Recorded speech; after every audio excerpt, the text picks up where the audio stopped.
Lalo pang umigting ang mga kontrobersiya laban kay Vice President Sara Duterte matapos kumpirmahin ng National Bureau of Investigation ang kaso laban sa bise kaugnay ng umano'y planong pagpaslang sa mataas na opisyal ng gobyerno.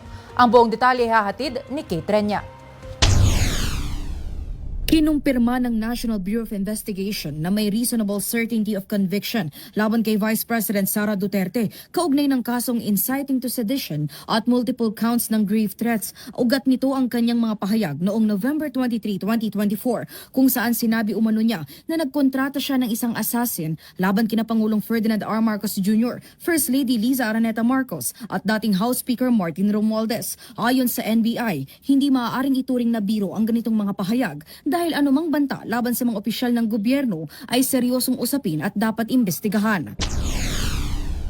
I remember a case in 2018 of a teacher who had made a similar threat online and was arrested by the PNP.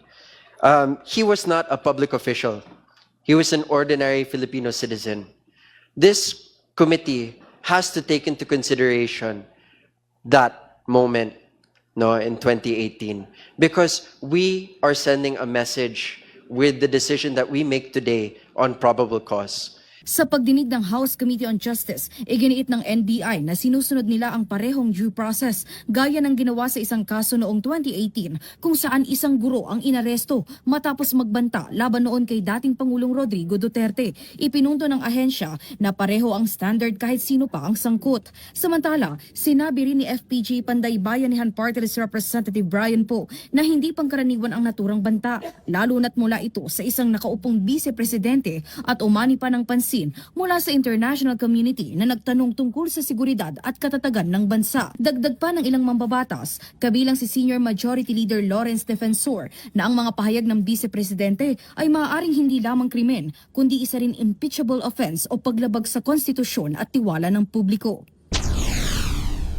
This is not simply a threat punishable under a statute. This is not simply a threat that is defined under the revised penal code. But this is an impeachable offense which violates the Constitution. Thus, it is betrayal of public trust.